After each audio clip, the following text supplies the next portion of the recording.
नमस्कार दोस्तों, आपका हमारे YouTube चैनल भक्ति ज्ञान त्योहार में स्वागत है। आज मैं आपको भगवान शिव और माँ पार्वती की एक बहुत ही सुंदर कहानी सुनाने जा रही हूँ, जिसमें भगवान शिव ने बताया कि भाई का हिस्सा हड़पने वाले भाई को किस प्रकार सजा मिलती है। अगर आपको ये कहानी पसंद आए तो कमेंट बॉक्स में भगवान शिव और माँ पार्वती की जय अवश्य लिखिए। साथ ही अगर आप मेरे चैनल पर नए हैं तो मेरे चैनल को सब्सक्राइब कीजिए और बेल आइकॉन पर क्लिक जरूर कीजिए, जिससे हमारे वीडियो का नोटिफिकेशन आपको मिलते रहे। अब सुनिए ये कहानी। एक बार की बात है।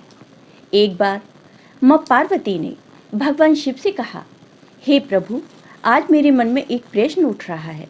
यदि आप मेरे प्रश्न के उत्तर देकर आप मुझे संतुष्ट करेंगे तो मेरे मन को बहुत शांति मिलेगी। तब भगवान शिव कहते हैं, हे देवी, आखिर तुम्हारे मन में कौन से प्रश्न हैं? फिर माता पार्वती कहती हैं, हे प्रभु, भाई का हिस्सा हड़पने वाले भाई को किस प्रकार सजा मिलती है, जिससे भाई भाइयों के अंदर बैर हो जाता है और भाई भाई का दुश्मन बन जाता है। भगवान शिव कहते हैं, हे पार्वती, यह तुम्हारे प्रश्न बहुत ही ज़्यादा महत्वपूर्ण है और जो भी व्यक्ति इस प्रश्न के उत्तर समझकर इस पर्याप्त ज्ञान को अपने जीवन में उतार लेता है, उसे जीवन में सुख की प्राप्ति होती है।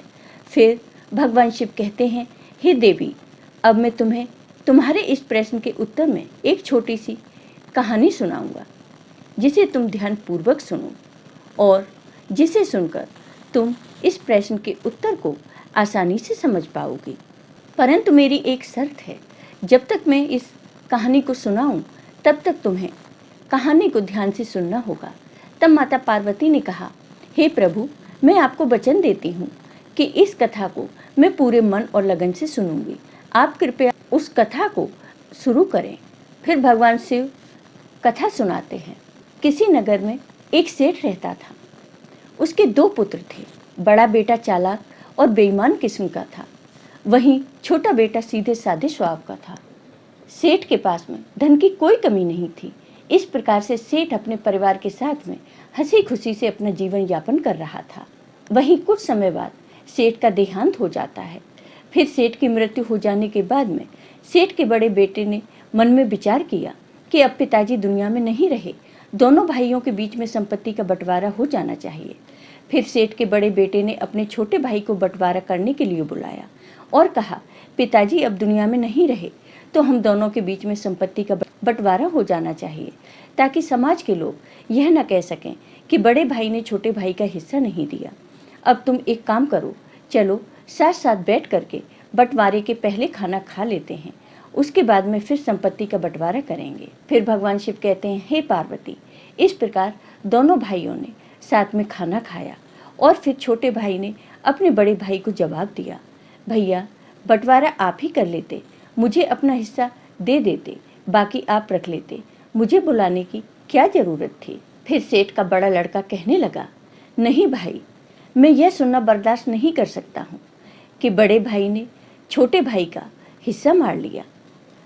इस प्रकार सेठ का बड़ा लड़का बंटवारा शुरू करता है और खाने पीने की चीज़ों से 2 थालियों को सजाता है।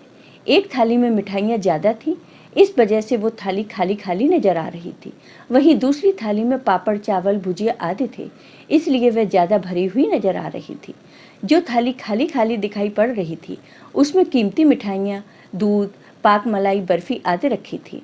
और फिर थालियों को सजाने के बाद में सेठ का बड़ा लड़का अपने छोटे भाई से कहने लगा, जैसा भी खाना चाहो वैसी थाली उठा लो, क्योंकि सेठ का बड़ा लड़का यह जानना चाहता था कि बंटवारे के समय उसका छोटा भाई किस बात को अहमियत देता है, ज़्यादा माल लेना पसंद करता है या कम माल लेना पसंद करता है।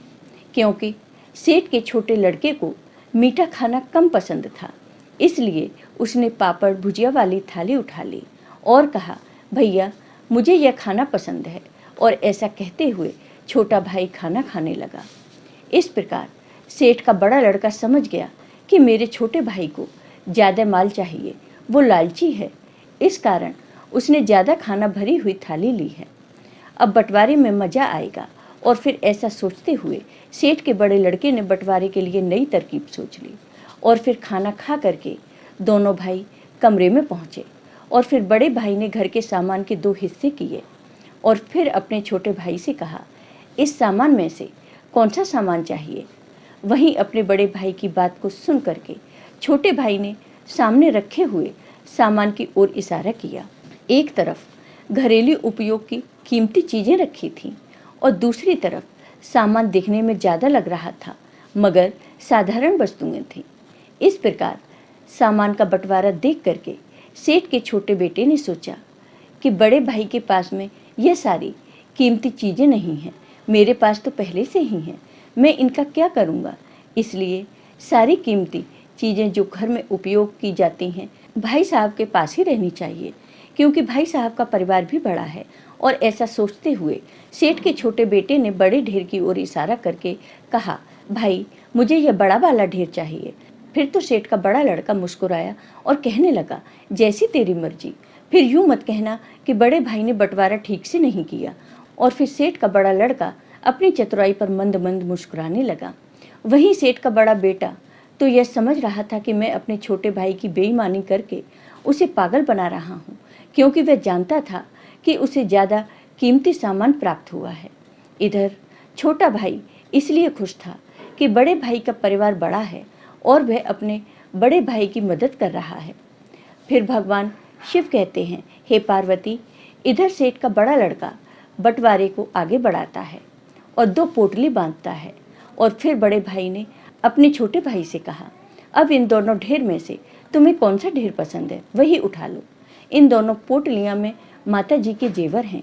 वहीं बड़े भाई की बात को सुन करके छोटे भाई ने बारी बारी दोनों पोटलियों का निरीक्षण किया। उसने देखा कि एक पोटली भारी थी और दूसरी पोटली हल्की थी। फिर उसने सोचा कि बड़े भाई तो बड़े होते हैं, इसलिए उन्हें ज़्यादा हिस्सा चाहिए, क्योंकि बड़े भाई का परिवार बड़ा है। और फिर ऐसा सोच करके छोटा भाई बड़े भाई से कहता है, भैया आप बड़े हैं, आपका परिवार बड़ा है, इसलिए आप बड़ी पोटली रखिए। फिर भगवान शिव कहते हैं, हे पार्वती, बड़ा भाई यह सोचता था कि हमेशा यह बड़ा वाला सामान उठाता है, इसलिए बड़े भाई ने बड़ी पोटली में हल्के फुल्के चांदी के सामान रख दिए। वहीं छोटी पोटली में कीमती जेवर रखे हुए थे। फिर जैसे ही बड़े भाई ने सोचा कि छोटी पोटली मेरे हाथ से निकली जा रही है, तो अपने छोटे भाई से कहा, नहीं नहीं भाई, तुम बड़ी पोटली लो। फिर छोटे भाई ने कहा, नहीं भाई, आप बड़े हैं, बड़ी चीज़ पर आपका हक बनता है। और ऐसा कहते हुए छोटे भाई ने छोटी पोटली रख ली। फिर तो ऐसा नज़ारा देख करके सेठ का बड़ा लड़का आश्चर्यचकित रह गया, क्योंकि उसने बड़ी पोटली में चांदी के जेवरात रखे थे और छोटी पोटली में सोने के जेवरात रखे थे, क्योंकि वह जानता था कि छोटा भाई लालच में आकर के बड़ी पोटली उठाएगा, जिससे उसके पास में चांदी के जेवरात चले जाएंगे और सोने के जेवरात उसके पास आ जाएंगे। मगर यहाँ पर सबके सब उल्टा हो गया। फिर भगवान शिव कहते हैं, हे पार्वती, इस पर सेठ के बड़े लड़के ने अपने छोटे भाई से कहा, इस बार तू बंटवारा करना, नहीं तो लोग कहेंगे कि बड़े भाई ने बंटवारा करके छोटे भाई को ठग लिया। क्योंकि बड़े भाई ने सोचा छोटा भाई बंटवारा करेगा तो फिर मैं उठाऊंगा, परंतु इधर छोटे भाई का हृदय कोमल था। वह बड़े भाई का हित चाहता था, क्योंकि बड़े भाई के बच्चे ज़्यादा थे, इसलिए छोटा भाई चाहता था कि ज़मीन का ज़्यादा हिस्सा बड़े भाई साहब को मिले। इसलिए वो अपने बड़े भाई को अपने पैतृक घर पर ले गया और अपने बड़े भाई से कहा, भाई यह अपना पैतृक मकान है, पिताजी ने आपके जाने के बाद में इसे बनवाया था। फिर तो सेठ के बड़े लड़के ने देखा कि एक और 2 मकान और 3 मंजिल भवन खड़ा है। वहीं दूसरी ओर एक दुकान के पास से अंदर जाने का गेट है, यानी एक ओर तो भव मंजिल भवन के साथ 2 दुकानें बनी हुई हैं, वहीं दूसरी ओर एक दुकान और पीछे जाने का गेट है।